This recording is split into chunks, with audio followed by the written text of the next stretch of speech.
Vikramshila IAS coaching institute 14 बीघा ऋषिकेश।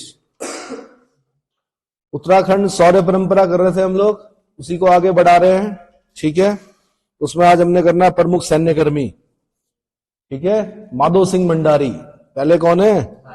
गर्वभंजक माधो सिंह भंडारी, मलेथा की गूल का निर्माण करने वाले, है ना, तिब्बतियों के विरुद्ध युद्ध लड़ने वाले, जिनकी याद में आज भी उत्तराखंड में क्या मनाया जाता है? इगास मनाई जाती है। 11 दिन बाद दिवाली मनाई जाती है ना।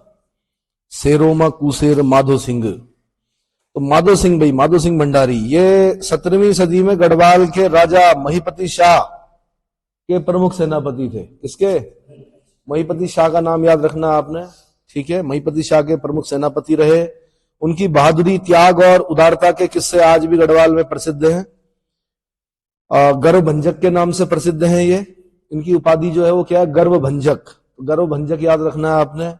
उन्होंने कई युद्धों में विजय पाई। 1635 में, कब? 1635 में तिब्बत की सेना से जो युद्ध हुआ उसमें बहुत प्रमुख भूमिका निभाई इन्होंने, मतलब तिब्बतियों से युद्ध किया। ठीक है, कई सालों तक युद्ध में रत रहे। टिहरी गढ़वाल जनपद के मलेथा गांव में एक पहाड़ी के अंदर से लंबी गूल या नहर बनाकर उन्होंने इस क्षेत्र की भूमि को उपजाऊ और लाभदायक बनाया। जब आप श्रीनगर गढ़वाल जाओगे तो बीच में आपको एक जगह पड़ेगी मलेथा। खैर अब तो रेलवे के प्रोजेक्ट चल रहे हैं वहां पर, उस वजह से आपको अब खेत वैसे दिखाई देंगे, लेकिन हम लोगों ने देखा है कि बासमती और बहुत अच्छी फसल जो होती थी वो कहां पर होती थी? मलेथा। तो यानी एक राजा अगर अच्छा सा कार्य कर ले, यानी क्या किया था उन्होंने? गूल का निर्माण किया था, पानी की व्यवस्था की थी अपनी जनता के लिए। ठीक है, तो अगर वो जो गूल का निर्माण किया था उससे आप लगाओ 1635 से लेकर अभी 2000 क्या चल रहा, 24 चल रहा। तो खैर अब रेलवे का प्रोजेक्ट है 2-3 सालों से, लेकिन उससे पहले तक जो खेती हो रही थी वो किसकी वजह से हो रही थी? इनकी वजह से हो रही थी। समझ में आया? तो माधो सिंह भंडारी, गर्वभंजक, 1635 तिब्बत की सेना से प्रमुख युद्ध, महीपति शाह के प्रमुख सेनापति, लंबी गूल का निर्माण, ये सब चीजें याद रखनी है आपने। ठीक है, अगला है वीरचंद सिंह भंडारी या वीरचंद सिंह गढ़वाली। जन्म कब हुआ इनका? 24 दिसंबर 1891 में हुआ। कब हुआ? 24 दिसंबर 1891। रौणसेरा गांव, इनका गांव का नाम याद रखना पड़ेगा आपको। क्या याद रखना पड़ेगा? रौणसेरा गांव, पौड़ी गढ़वाल। रौणसेरा गांव, पौड़ी गढ़वाल। ये ब्रिटिश सेना के गढ़वाल राइफल में थे। 23 अप्रैल 1930 को पेशावर में खान अब्दुल गफ्फार खान, सीमांत गांधी, बार बार बता चुका हूं मैं, फ्रंटियर गांधी कहा जाता है खान अब्दुल गफ्फार खान को। उन्होंने खुद ही खिदमतगार आंदोलन चलाया, गांधी जी का सहयोग कर रहे थे, सविनय अवज्ञा आंदोलन का सहयोग कर रहे थे, सिविल डिसोबीडियंट मूवमेंट का सहयोग कर रहे थे। ठीक है, तो अपने वहां अपने क्षेत्र में क्या चला रहे थे? लाल कुर्ती आंदोलन। लाल कुर्ता पहनते थे, पठान लोग थे। रेड शर्ट मूवमेंट वालों पर गोली चलाने से इनकार कर दिया। किसने? वीरचंद सिंह गढ़वाली ने। ठीक है, तो पेशावर में 23 अप्रैल 1930 को खान अब्दुल गफ्फार खान यानी सीमांत गांधी के नेतृत्व में जो प्रदर्शन कर रहे सत्याग्रही थे, पर इनके नेतृत्व में गढ़वाल राइफल के सिपाहियों ने गोली चलाने से इनकार कर दिया। उसके बाद आपको पता है वीरचंद सिंह गढ़वाली को कोर्ट मार्शल, सेना में जो होता है, ठीक है, आदेश न मानने पर कोर्ट मार्शल हुआ, मृत्युदंड दिया गया। लेकिन फिर बैरिस्टर मुकुंदी लाल ने इनका मुकदमा लड़ा, उसके बाद इनके मृत्युदंड को आजीवन कारावास में तब्दील कराया। ठीक है, इस अवज्ञा के कारण इनके शहीद गढ़वाल राइफल के सिपाहियों को गिरफ्तार करके मुकदमा चलाया गया। बागियों की तरह से मुकदमा बैरिस्टर मुकुंदी लाल ने लड़ा। बैरिस्टर मुकुंदी लाल, कौन? बैरिस्टर मुकुंदी लाल, गढ़वाल पेंटिंग्स वाले, जिन्होंने मौलाराम तोमर के चित्रों को क्या किया? संग्रहित किया और एक किताब क्या किया उन्होंने? प्रकाशित की, जिसका नाम था गढ़वाल पेंटिंग्स। ठीक है, सभी को आजीवन कारावास, वैसे तो मृत्युदंड हुआ था इनको, लेकिन मैंने कहा बाद में आजीवन कारावास में तब्दील कराया इन्होंने। विभिन्न जेलों में 11 वर्ष 3 माह 18 दिन, 11 वर्ष 3 माह 18 दिन रहने के बाद 1941 में रिहा हुए। 1 अक्टूबर 1979 को राम मनोहर लोहिया दिल्ली अस्पताल में इनकी मृत्यु हो गई, यानी 1979 में इनकी मृत्यु हो गई। ठीक है भाई, तो वीरचंद सिंह गढ़वाली की जो समाधि है वो कोदिया बगड़ में है, जो कि आपकी अब आने वाले समय में जो राजधानी होगी, कौन? गैरसैंण, वहां पर पड़ता है कोदिया बगड़। चंद्रनगर भी वहां पर एक जगह है, इन्हीं के नाम पर रखा गया था इसका नाम, चंद्रनगर इस जगह का नाम। ठीक है, तो चलो अगले हैं दरबान सिंह नेगी भाई। प्रथम विश्व युद्ध 1914 से 1918, आपको पता ही है फर्स्ट वर्ल्ड वॉर जब हुआ उसके दौरान प्रथम गढ़वाल राइफल के नायक थे ये। इनकी वीरता पर इन्हें 1914 में विक्टोरिया क्रॉस से सम्मानित किया गया। तो विक्टोरिया क्रॉस से सम्मानित पहले व्यक्ति उत्तराखंड के कौन है? दरबान सिंह नेगी, ठीक है। लेकिन अगर भारतीयों में बोले तो ये दूसरे भारतीय सैनिक है। क्या है? दूसरे भारतीय सैनिक है। प्रथम विश्व युद्ध में इस पुरस्कार को प्राप्त करने वाले दूसरे भारतीय सैनिक थे, ठीक है। बहुत छोटी उम्र में ही मेरे ख्याल से क्या शहीद हो गए थे। बहुत छोटी उम्र में 16.5 साल में तो भर्ती हो जाते थे, है ना। तो मैंने कहा पहले विवाह वगैरह जो होते थे, संतानें जो होती थी वो जल्दी हो जाती थी, 20, 22, 23 साल तक। क्या? तो अगले हैं भाई गबर सिंह नेगी। गबर सिंह नेगी प्रथम विश्व युद्ध यही 1914 से 1918 जो चल रहा था उसमें 1915 में दूसरी गढ़वाल राइफल बटालियन के राइफलमैन गबर सिंह नेगी को उनकी वीरता के कारण मरणोपरांत विक्टोरिया क्रॉस प्रदान किया गया। तो ये दूसरे नंबर के हो गए उत्तराखंड के व्यक्ति जिन्होंने विक्टोरिया क्रॉस क्या किया। ये हाईएस्ट गैलेंट्री अवार्ड था ब्रिटेन का। कहां का? ब्रिटेन का। इनका जन्म मज्यूड़ चंबा, आपको इनका गांव याद करना पड़ेगा भाई। मज्यूड़ कहां? चंबा टिहरी में 21 अप्रैल 1895 को हुआ। 10 मार्च 1915 को लड़ते हुए वीरगति को प्राप्त हुए। अब 95 से लगाओ ना आप, कितने 20 साल के रहे होंगे। कितने? मुश्किल से 20 साल में शहीद हो गए। कितने साल में? हाँ, तो मैंने कहानी भी बताई थी आपको शायद, अब मुझे नहीं ध्यान आ रहा कि गबर सिंह नेगी जी या दरबान सिंह नेगी जी, उनकी जो वाइफ थी उनको नहीं पता था विक्टोरिया क्रॉस क्या होता है। तो उन्होंने अपने वो जो पहनते थे ना पाखला, उसमें लगा रखा था। अंग्रेजों की रेजिमेंट जा रही थी बगल से, सबने सैल्यूट किया। महिला की समझ में नहीं आया, उत्तराखंड की जो महिला थी कि सैल्यूट क्यों कर रहे। तब उन्होंने समझाया भाई कि ये विक्टोरिया क्रॉस है, ये हाईएस्ट गैलेंट्री अवार्ड है। कहां का? ब्रिटेन का, है ना। इसलिए हमने आपको सैल्यूट किया है, आपको नहीं मतलब गैलेंट्री अवार्ड को सैल्यूट किया है। इसको आप क्या कीजिए, संभाल के रखिएगा। क्या रखिएगा? संभाल के रखिएगा। कहां उस समय शिक्षा का स्तर नहीं था, है ना। बस ये पता था कि सोचो ना आप 20, 22, 23 साल में विधवा जो हो गई हो, तो उन्हें अब पत्नी की उम्र भी छोटी रही होगी, क्या पता होना उस समय, ठीक है। Major Somnath Sharma, 4 Kumaon regiment. 4 Kumaon regiment याद करना पड़ेगा भाई। कुमाऊं रेजिमेंट के पहले व्यक्ति हैं जिन्होंने, मतलब कुमाऊं के देश के पहले व्यक्ति हैं जिन्होंने मरणोपरांत क्या लिया? भारत का सर्वोच्च रक्षा सम्मान परमवीर चक्र से सम्मानित होने वाले पहले व्यक्ति कौन? मेजर सोमनाथ शर्मा, 4 कुमाऊं रेजिमेंट, ठीक है। दरअसल कबाइलियों का आक्रमण हो गया था, आपको पता है। देश आजाद हुआ, उसके बाद पाकिस्तान ने अपने क्या भेज दिए? सिपाहियों को कबाइली बनाकर भेज दिया जम्मू कश्मीर के लिए। कबाइलियों का आक्रमण हुआ। श्रीनगर शहर में हवाई अड्डा बचाने के लिए 1947 में मरणोपरांत परमवीर चक्र से सम्मानित किए गए। कौन? मेजर सोमनाथ शर्मा, ठीक है। सूरवीर सिंह पंवार जी, कैप्टन सूरवीर सिंह पंवार जी का जन्म टिहरी गढ़वाल के पंवार राजवंश में हुआ था। इसमें द्वितीय विश्व युद्ध में 1943 में इमरजेंसी कमीशन में इनको भारतीय सेना में कैप्टन का पद मिला। ये गढ़वाली, हिंदी और संस्कृत साहित्य के विद्वान, लेखक, इतिहासकार और योग्य प्रशासक थे। इनकी रचनाएं हैं फतेह प्रकाश, अलंकार प्रकाश, गढ़वाल के प्रमुख अभिलेख और दस्तावेज। अब यहां से क्वेश्चन बनने की संभावना होती है, इस पर ध्यान नहीं देते हैं बच्चे। फतेह प्रकाश किसने लिखी? फतेह प्रकाश किसने लिखी? आंसर सूरवीर सिंह पंवार जी, राजवंश के हैं, पंवार राजवंश के, राज परिवार के थे। अलंकार प्रकाश ये किसने लिखी? सूरवीर सिंह पंवार जी ने लिखी। गढ़वाली के प्रमुख अभिलेख और दस्तावेज ये किसने लिखे? आंसर सूरवीर सिंह पंवार जी, ठीक है। पहले क्या होता था, राज परिवार के लोग सेना में जाते थे, अच्छा मानते थे, रॉयल लोग जाते थे। कौन? इवन जो आईएएस भी बनते थे वो रॉयल फैमिली के लोग होते थे शुरू में, पता है आपको। जब देश आजाद हुआ था जो धनाढ्य लोग थे वो जाते थे। उसके बाद क्या हुआ? इंदिरा गांधी का काल आया। इंदिरा गांधी के काल में क्या किया गया? एक तो बहुत लंबा धरना हुआ यूपीएससी के सामने कि भैया हिंदी में भी कराओ। क्या कराओ? पहले इंग्लिश में होता था यूपीएससी का पेपर। इवन सीडीएस का पेपर भी पहले प्योर इंग्लिश में होता था, हिंदी में नहीं होता था। हम लोगों ने जो सीडीएस निकाले हैं वो इंग्लिश में होते थे। किसमें? अब क्या हुआ बाद में, अब आपका सीडीएस भी हिंदी में होता है, यूपीएससी भी हिंदी में। वो उस समय इंदिरा गांधी के समय से यूपीएससी ने क्या किया, आईएएस के पेपर हिंदी में कराने लगी। सीडीएस का पेपर तो भी मुश्किल से 10-12 साल हुए होंगे हिंदी में स्टार्ट हुए। कितने? 10-15 साल हुए होंगे हिंदी में। हिंदी इंग्लिश दोनों में होते हैं।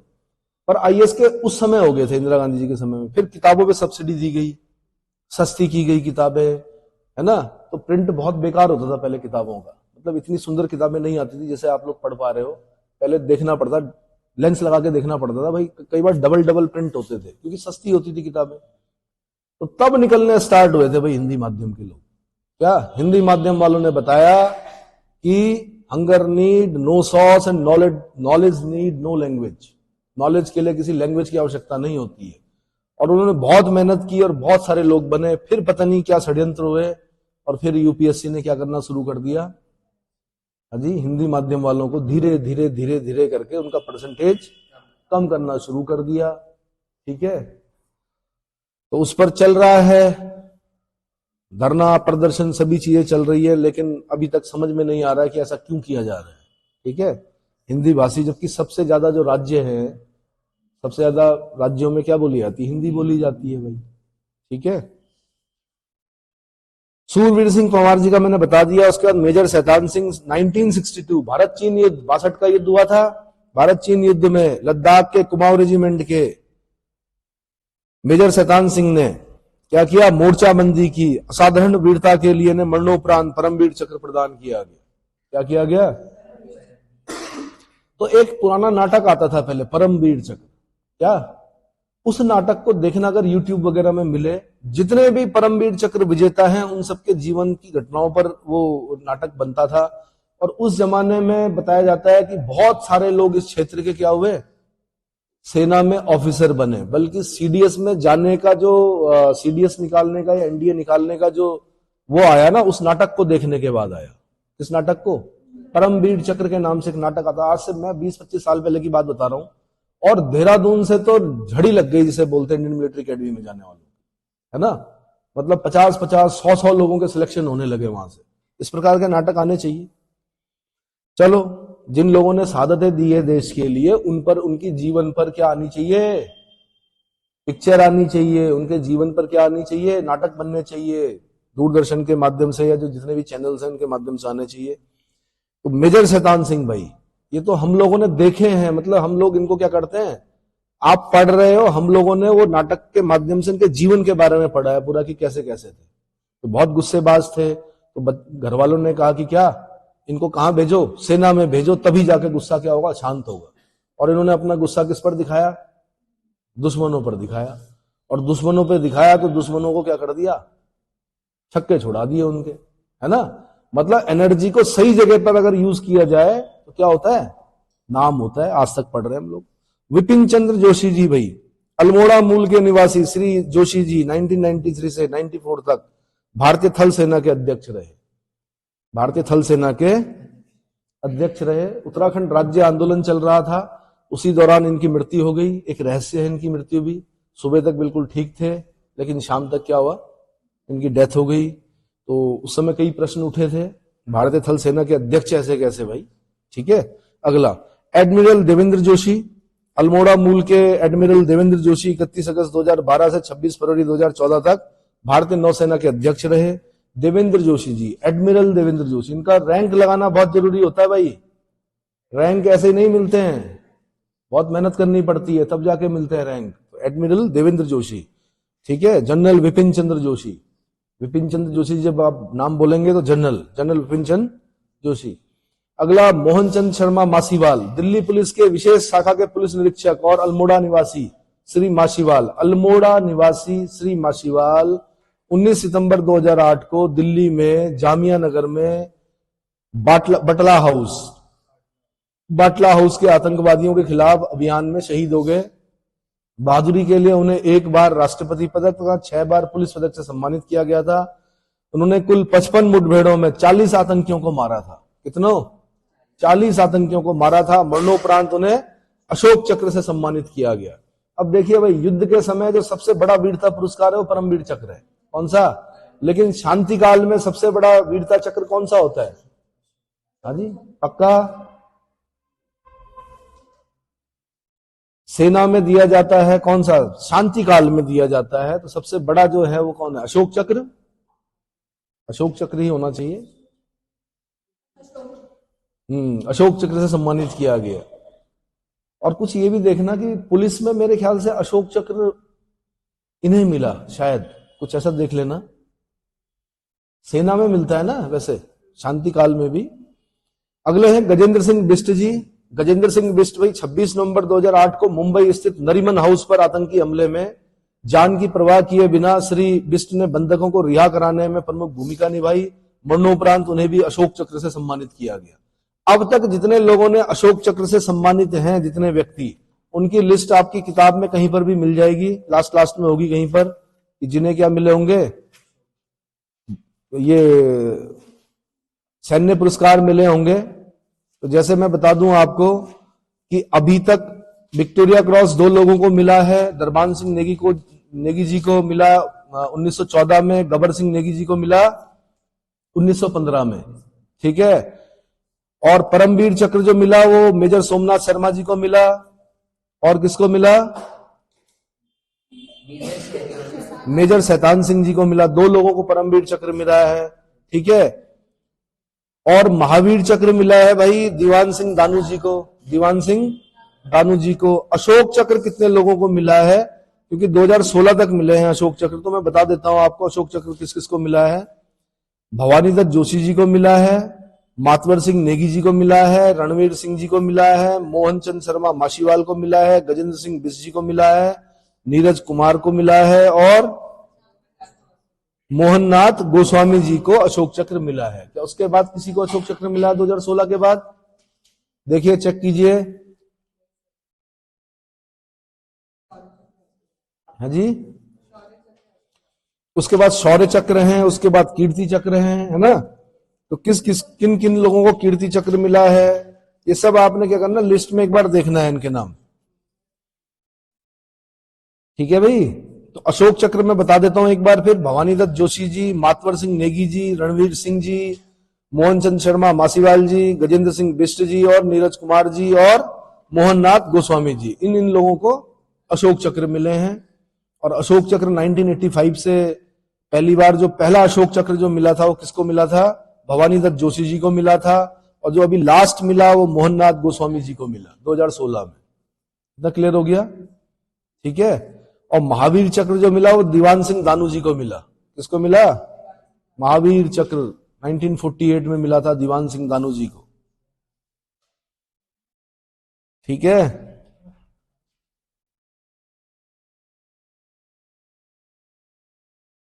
तो भाई ये सब याद करने पड़ते हैं। उसके बाद में थोड़ा सैन्य छावनियों के बारे में बता रहा हूं आपको। सैन्य छावनियां कहां है भाई? जहां सेना रहती है, सैन्य छावनी उसको कहते हैं। ऐसे क्षेत्रों का प्रशासन छावनी परिषद द्वारा किया जाता है। इसके द्वारा? छावनी परिषद द्वारा किया जाता है। वहां नगर निगम, नगर पालिका का रोल नहीं होता है। राज्य में कुल कितने हैं भाई छावनी परिषदें? 9 छावनी परिषदें हैं। एक क्वेश्चन यही बन सकता है, कितनी छावनी परिषदें? आंसर 9 है। अल्मोड़ा छावनी सबसे पहले बता रहा हूं मैं, अप्रैल 1815 में कर्नल गार्डनर के नेतृत्व में अंग्रेजी फौज में भी कौन सी थी वो? रोहिला फौज। रोहिला समझते हैं? रोहिलखंड, रोहिला फौज ने गोरखों से अल्मोड़ा किला, लाल मंडी का किला, अल्मोड़ा किला, लाल मंडी का किला जीत लिया और उसे नया नाम दिया फोर्ट मोइरा। क्या नाम दिया? Fort Moira. बाद में इसे छावनी का रूप दे दिया गया।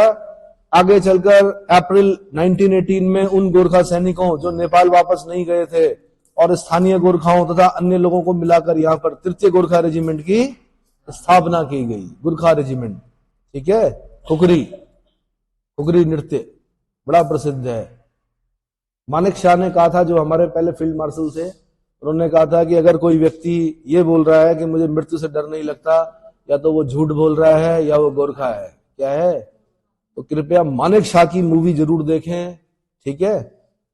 उसमें उनके जीवन का पूरा वृतांत दे रखा है कि कैसे बनते हैं भाई इतने महान व्यक्ति, कैसे बनते हैं। तो 3य गोरखा रेजिमेंट, इतना समझ में आ गया।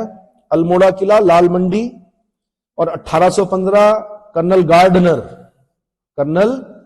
गार्डनर का नाम याद रखना आपने। उसके बाद रानीखेत छावनी भाई। रानीखेत छावनी कहां है? अल्मोड़ा जिले में स्थित रानीखेत को अंग्रेजों ने 1869 में आरामगाह के लिए खरीदा था। लेकिन 1871 में यहाँ छावनी परिषद की स्थापना कर दी गई।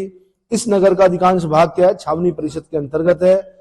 यह छावनी अलग अलग समयों पर अलग अलग पलटनों का, कभी अंग्रेजों का, कभी गोरखा का, कभी गढ़वाली का आवास रहा है। 1948 में कुमाऊं रेजिमेंट को आगरा से रानीखेत लाया गया, तब से यह स्थल कुमाऊं रेजिमेंट का मुख्यालय है। 2 क्वेश्चन बनते हैं, कुमाऊं रेजिमेंट का मुख्यालय कहां है, आंसर रानीखेत। दूसरा क्वेश्चन बनता है कि कब लाया गया आगरा से, 1948 में कुमाऊं रेजिमेंट को आगरा से कहां लाया गया, रानीखेत लाया गया। तो समझ में आ गया। ये रानीखेत का नाम रानीखेत क्यों है, किस रानी के नाम पर है, जिया रानी के नाम पर है। जिया रानी जी की मृत्यु भी यहीं पर हुई थी, ठीक है। किनकी पत्नी थी जिया रानी, फिर प्रश्न पे प्रश्न। हाँ जी, कत्यूरी शासक पृथ्वीपाल जी की, पक्का, ठीक है, चेक कर लेना भाई ढंग से। अगला देहरादून छावनी भाई, हाँ जी, प्रीतम देव भी उन्हीं का नाम है, ठीक है। देहरादून छावनी 30 नवंबर 1814, 30 नवंबर 1814 को अंग्रेज जनरल गिलस्पी के नेतृत्व में, अंग्रेज जनरल गिलस्पी का नाम याद रखना है आपने। मैंने आपको वैसे भी बताया कि आप क्या करना, चक्राता रोड पे जाना, चक्राता रोड पे आप आगे जाके एक पुल मिलेगा, पुल का नाम है बिंदाल। कौन सा पुल है, बिंदाल पुल से दाहिनी तरफ चलना दून स्कूल की तरफ, दून स्कूल से थोड़ा आगे जाना, वहां पर एक आपको स्मारक मिलेगा। उस स्मारक लाल रंग के कुछ होंगे, उसमें नाम लिखा होगा, क्या नाम लिखा होगा। और फिर उससे और आगे जाएंगे तो आपको पूरी छावनी परिषद मिलेगी, सेना का, समझ में आया, मतलब सेना का क्षेत्र शुरू हो जाता है वहां से। तो मैं ये बोल रहा हूं 30 नवंबर 1814, कब, आंग्ल नेपाल युद्ध, आंग्ल नेपाल युद्ध। तो 30 नवंबर 1814 को अंग्रेज जनरल गिलस्पी के नेतृत्व में 15,000 सैनिकों द्वारा गोरखों को खलुंगा किले, खलुंगा का किला जो था वो कहां पर था, नाला पानी का युद्ध बताया था मैंने, नाला पानी जगह पड़ती है देहरादून में, नाला पानी के युद्ध में खलुंगा किले नाला पानी में हराने के साथ ही देहरादून छावनी में तब्दील हो गया। क्या हो गया, 1815 में गोरखा सैनिक टुकड़ियों को तोड़कर Sirmaur battalion, 2nd Gorkha battalion, वैसे सिरमौर हिमाचल में पड़ता है, महाराजा सिरमौर। नाहन अगर आप जाओगे पोंटा से आगे तो नाहन में एक आपको ग्राउंड मिलेगा, ठीक है, वहां पे महल भी दिखेगा आपको, दिल्ली गेट भी दिखेगा। क्या दिखेगा, एक गेट है वहां पर, वहां का नाम है दिल्ली गेट, है ना। बताते हैं पहले किस जमाने में दिल्ली दिखता था कि वहां से, अब मुझे तो नहीं दिखाई दिया पर फिर भी बोलते हैं दिल्ली गेट, महल है वहां पर राजा का। तो उस जगह को, वो पूरा क्षेत्र जो पड़ता है सिरमौर में पड़ता है। बट मैं यहाँ पे बता रहा हूं Sirmaur battalion, 2nd Gorkha battalion बनाई गई। ज्ञातव्य है कि पहले इस सिरमौर का केंद्र नाहन में था, कहां पे था, नाहन में, ठीक है, जिसे बाद में देहरादून स्थानांतरित कर दिया गया। आज यहां एक सब एरिया तथा सैनिक अस्पताल व कैंटोनमेंट बोर्ड है। इस क्षेत्र को उत्तरांचल की स्थापना के बाद उत्तरांचल सब एरिया के नाम से जाना जाता है। तो उत्तरांचल सब एरिया के नाम से किसको जाना जाता है, आंसर देहरादून छावनी को, किसको। तो आप कभी भी अगर आप छावनी वाली जगह पे जाएंगे ना, तो वहां पे आपको हर एक चीज साफ सुथरी, हर ईंट पर रंग किया हुआ होगा, पेड़ों पर सफेद रंग होंगे, ऐसा मतलब प्रसन्नता हो जाता है, कैसा होता है। तो कभी कभी मैं सोचता हूं कि हमारे नगर निगम और नगर पालिकाएं ऐसा काम क्यों नहीं कर पाती जैसे छावनी परिषद करती है ना। घास कटी हुई होगी, कहीं पर गाजर घास नहीं होगी, कहीं पर नाली नहीं होगी, कहीं पर नाली में लौटते हुए सुअर नहीं दिखाई देंगे, है ना। इतना साफ सुथरा होता है कि क्या, हर एक चीज एप्पल पाई ऑर्डर सिस्टमेटिक होता है। तो क्या अंतर है ऐसा, वो भी तो मनुष्य ही है छावनी परिषद वाले, तो वो इस तरह से कैसे काम करते हैं और हमारे लोग क्यों नहीं कर रहे, सिविलियंस जो है। तो ये बड़ा चिंता का विषय है। अगर सब ऐसा हो जाए तो हम भी यूरोप और अमेरिका से क्या हो जाए। और उसके लिए पहले हमें खाली नगर निगम नगर पालिकाओं पर निर्भर नहीं रहना, पहले हमें अपने घर से शुरू करना है। सबसे पहले जब इंस्टीट्यूट में आना है तो पैर साफ करके आना है। कैसे आना है, वहां से शुरुआत करनी है, घर में तो करना ही है। साफ सफाई का ध्यान रखना है, खुद हमें सिस्टमेटिक बनना पड़ेगा, तब जाके ये सारी चीजें क्या होंगी। समझ में आ रहा है, ठीक है भाई। चक्राता छावनी भाई कौन सी, देहरादून के जौनसार बाबर क्षेत्र के चक्राता और कैलना पहाड़ियों पर, कैलना की पहाड़ियां याद रखनी है आपने, क्या रखनी है, कैलना पहाड़ियों पर स्थित चक्राता छावनी 1866 में बनना शुरू हुआ। कब? 1866 में, ठीक है। और 1869 से यहां सैनिक रहने लगे हैं। लेकिन कैंटोनमेंट मजिस्ट्रेट का कार्यालय अप्रैल 1873 में स्थापित हुआ था। आज यह एक महत्वपूर्ण छावनी है। आपको पता ही है, यहां पर कुछ टूटू सैनिक भी रहते हैं हमारे। क्या रहते हैं? अब इसके बारे में ज्यादा नहीं बताऊंगा, कुछ चीजें क्या होती हैं, कॉन्फिडेंशियल होती हैं, ठीक है। भारत चीन युद्ध कभी अगर हुआ तो तब हम चीन के क्या कर देंगे, नाको चने चबवा देंगे। चलो, लंडौर छावनी अगला क्या है? लंडौर छावनी मसूरी स्थित इस छावनी की स्थापना 1836 में वॉलेंटियर कोर की स्थापना के साथ हुई। वॉलेंटियर कोर की स्थापना कब हुई? 1836 में हुई। लंडौर छावनी या मसूरी स्थित लंडौर छावनी की स्थापना कब हुई? 1836 में हुई। यहां सेना का मैनेजमेंट इंस्टीट्यूट है। क्या है? यहां से क्वेश्चन बनाता मैं अगर पेपर में बनाता।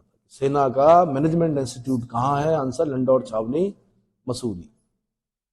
उसका लैंसडाउन छावनी, लैंसडाउन मैंने आपको बताया जैसे हिमाचल में डलहौजी नगर है, वैसे हमारे यहां भी लैंसडाउन के नाम पर एक अंग्रेज गवर्नर जनरल के नाम पर क्या है, लैंसडाउन छावनी। 5 मई, क्या लैंसडाउन का नाम चेंज हो गया भाई? नहीं, वो तो पुराना नाम है कालो डांडा। कालो डांडा रख रहे हैं, ठीक है। गुलामी के प्रतीक क्यों हमने रखने हैं अपने देश में भाई, है ना। 5 मई 1887 में स्थापित प्रथम गढ़वाल राइफल के कर्नल मैनवेरिंग, इनका नाम याद रखना भी, कर्नल मैनवेरिंग के नेतृत्व में 4 नवंबर 1887 से इस छावनी को बसाया गया था। अब लगाओ ना, लैंसडाउन कभी जाना, बड़ी सुंदर जगह है। किसने बसाया? मैनवेरिंग ने बसाया। किसने बसाया? मैनवेरिंग ने बसाया। प्रथम गढ़वाल राइफल 1887, 5 मई 1887 के नेतृत्व में 4 नवंबर 1887 से इस छावनी को बसाया गया। तो 4 नवंबर 1887 याद रखना है, 5 मई 1887 याद रखना। प्रथम गढ़वाल राइफल के कर्नल मैनवेरिंग के नेतृत्व में 4 नवंबर 1887 को इस छावनी को बसाया गया। पौड़ी जिले में स्थित इस स्थान को पहले कालो डांडा के नाम से भी जाना जाता था। यह नगर पूर्ण रूप से, कालो डांडा से क्वेश्चन बन चुका है, पुराना नाम क्या है लैंसडाउन का? आंसर कालो डांडा। यह नगर पूर्ण रूप से छावनी परिषद के अंतर्गत है। यहां पर ऑफिसर्स मेस में स्थित म्यूजियम जो है वो एशिया के सर्वश्रेष्ठ म्यूजियमों में से एक है। इसके अतिरिक्त दरबान सिंह संग्रहालय, रेजिमेंटल दुर्गा मंदिर, कालेश्वर महादेव मंदिर और सेंट मेरी चर्च यहाँ के प्रमुख दर्शनीय स्थल है। यहाँ पर टिपिन टॉप, अब यहां से क्वेश्चन बन चुका है, टिपिन टॉप नामक स्थान से हिमालय पर्वत की अधिकतम श्रृंखलाएं दिखाई देती है। टिपिन टॉप, टिपिन टॉप कहां है? आंसर लैंसडाउन। गए हो? गए हो? गुड। गढ़वाल राइफल्स की कोट द्वार कौड़िया कैंप, गढ़वाल राइफल की कोट द्वार या कौड़िया कैंप में भी कुछ अवस्थापना सुविधाएं हैं। दुगड्डा में इसका एक कमिश्नरेट ग्राउंड है, ठीक है जी। उसके बाद है रुड़की छावनी भाई, कौन सी? 1853 में स्थापित इस छावनी में भारतीय सेना का प्रतिष्ठित संस्थान बंगाल सैपर्स एवं माइनर्स का ग्रुप एवं सेंटर, सैनिक अस्पताल और कई सैन्य पलटने हैं। बहुत इंपॉर्टेंट भाई, रुड़की छावनी क्या है, इंपॉर्टेंट है। एक तो आपने इसकी स्थापना वर्ष याद रखना है, मेरे ख्याल से ग्रुप सी के पेपर में पूछा जा चुका है कि रुड़की छावनी की स्थापना कब हुई थी? आंसर 1853, 1857 के विद्रोह से पहले की है ये। कब की? 1853, 1857 के विद्रोह से 4 साल पहले स्थापित हो चुकी थी रुड़की में। यहां पर क्या है, एक क्वेश्चन ये बन चुका है, बंगाल सैपर्स एवं माइनर्स का ग्रुप एवं सेंटर, ग्रुप एवं, तो बंगाल सैपर्स एवं माइनर्स याद रखना आपने। क्या याद रखना है? गढ़वाल सैपर्स एंड माइनर्स का ग्रुप एवं सेंटर, सैनिक अस्पताल। एमएच समझते हो? मिलिट्री हॉस्पिटल, एमएच, आर्मी के जो लोग होते हैं उनका इलाज के लिए क्या होता है? मिलिट्री हॉस्पिटल और कई सैन्य पलटन है। अगली है नैनीताल छावनी। नैनीताल में छावनी की स्थापना 1841 के आसपास की गई थी। वर्तमान में यहाँ एक पलटन और सैनिक आरामगाह है। तो कितनी छावनियां पढ़ी भाई हमने? 9 छावनियां हैं। अल्मोड़ा पढ़ ली, रानीखेत पढ़ ली, 2 हो गई। देहरादून छावनी, चक्राता छावनी, कितनी होगी? 4। लंडौर छावनी, लैंसडाउन छावनी, कितनी होगी? 6। और एक कोटद्वार कौड़िया कैंप को बोल रहे हैं, उसको ले रहे हैं साथ में, कोटद्वार कौड़िया कैंप। एक पढ़ रहे हैं हम रुड़की छावनी और एक पढ़ रहे हैं हम कौन सी? नैनीताल छावनी। इतना समझ में आ गया। तो 9 क्या है हमारे यहाँ? छावनी परिषदें हैं। उसके बाद राष्ट्रीय Indian military college Dehradun. Dehradun में स्थित इस कॉलेज की स्थापना कब हुई थी भाई? 1 मार्च 1922 Duke of Windsor, Prince of Wales द्वारा की गई थी। ड्यूक ऑफ विंडसर मतलब प्रिंस ऑफ वेल्स द्वारा की गई थी। यह कॉलेज अब तक 6 रक्षा प्रमुखों, कितने? 6 रक्षा प्रमुख, 3 थल सेना अध्यक्ष, 3 वायुसेना अध्यक्ष दे चुका है। 3 वायुसेना मुखियाओं में 2 पाकिस्तान के भी रहे हैं। पहले पढ़े होंगे ना यहां पर। हाँ, तो 1922 से है भाई। कब से? 1 मार्च 1922 से। देश आजाद होने के बाद थोड़े पढ़ाएंगे हम पाकिस्तानियों को, पहले पढ़ चुके हैं। तो 2 वायुसेना अध्यक्ष बने वहां के। राष्ट्रीय इंडियन मिलिट्री कॉलेज, इसको बोलते हैं आरआईएमसी। क्या बोलते हैं? इतना अच्छा स्कूल है कि बस सपना है ये तो बच्चों का, यहां जाना है। कितनी सीटें हैं उत्तराखंड के लिए? लिमिटेड सीटें होती हैं। बड़े बड़े प्लेग्राउंड हैं, हॉर्स राइडिंग होती है। बचपन से ही बच्चे को ऑफिसर, क्या मतलब जो सच्चा ऑफिसर निकलता है, मतलब एक अच्छा ऑफिसर जो निकलता है वो यहां से निकलता है। इसीलिए ये लोग कहां तक जाते हैं? कहां तक जाते हैं भाई? थल सेना अध्यक्ष तक, वायुसेना अध्यक्ष तक। तो उत्तराखंड की सीटें कितनी हैं ये देखना, उत्तराखंड के लिए कितनी सीटें हैं। मुझे ऐसा लगता है कि उत्तराखंड में के लिए सीटों की संख्या बढ़ाई जानी चाहिए, क्योंकि उत्तराखंड में स्थित है थोड़ा बहुत क्या यहाँ के, और यहाँ के तो खून में सेना है, आपको पता ही है ना। भारतीय सैन्य अकादमी, अगली है इंडियन मिलिट्री अकेडमी, आईएमए। जो भी इंडियन मिलिट्री अकेडमी में जाना चाहते हैं, समय समय पर, महीने 2 महीने में आईएमए के गेट पर जाकर जरूर बोला करें कि वन डे आई विल, क्या समझ में आया कि नहीं आया? हाँ, तभी निकलते हैं। 1932 भाई, 1 अक्टूबर 1932 देहरादून में स्थित इस अकादमी की स्थापना 1 अक्टूबर 1932 को Field Marshal Sir Philip Chetwode Bart द्वारा की गई थी। इसलिए वहां पे एक हॉल भी है अंदर, चेटवुड हॉल। क्या है? क्षेत्रपाल स्टेडियम है, चेटवुड हॉल है। तो जो मार्शल थे, Field Marshal Sir Philip Chetwode Bart द्वारा की गई थी 1 अक्टूबर 1932।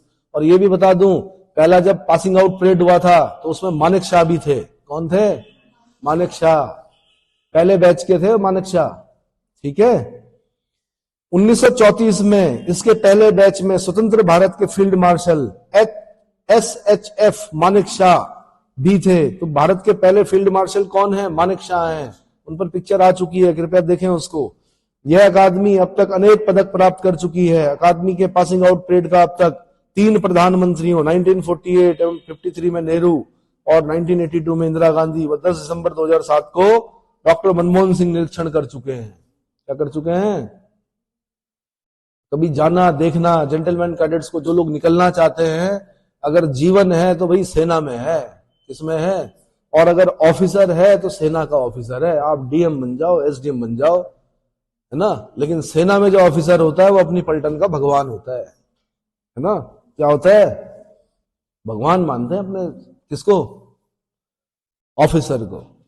तो ऑफिसर तो भाई सेना का ही माना जाएगा मेरी नजर में, जो है। ठीक है। और होते भी हैं ईमानदार, है ना, कर्तव्यनिष्ठ, हर चीज। खेल खिलाड़ी भैया, इसके बाद में अगले उसमें आपको क्या बताऊंगा, खेल खिलाड़ी बताऊंगा। अभी इतना काफी।